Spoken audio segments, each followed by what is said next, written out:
What I'm about to tell you now, I've heard, so funny because I've heard this all over the board with what left and right means. I've heard the exact opposite several times.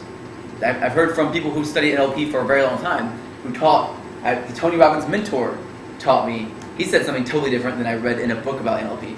I have videos of NLP, they're all different. I don't know why, no one seems to understand why it is that you look at different directions and you access different things, and maybe it changes, I don't know. Maybe it changes for people, I have no idea. Let's just assume that if you have more stimulation on one side of your brain, or sorry, one side of your vision, like say if you're right-handed, and you constantly stimulate the right side of your vision, and they say that left-handed people are more creative, let's assume that left-hand side of your vision is your creative side, and the right-hand side of your vision is your memory. Okay? Let's say that because that makes the most sense to me. But then again, I've heard the exact opposite, so don't quote me on that. So what happens if someone's looking up and to the left? What do you think they're doing? Creating a visual. Creating a vision, right? This is a creative or conceptual, right? Conceptual vision.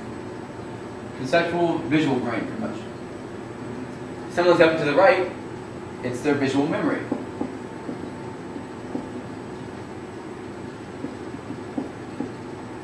Down to the left is conceptual or creative, emotional, right? And down to the right is emotional memory, or emotional recall. Alright. So, there are two things that we know are true, and that is if you lead the body, the mind will follow. We said earlier. Or if you lead the mind, the body will follow. So that means if I lead my body in this situation, I will automatically start accessing these different parts of my brain. So, if you know this works on you and it works on everybody pretty much, then you can use this to your advantage.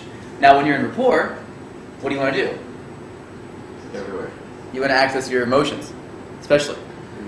So what are you going to do if you don't have any emotions associated with you? Talking about something you don't know how you feel about it. What are you going to do? Look down. If you look down, you will have all the emotions associated with that topic pop up immediately.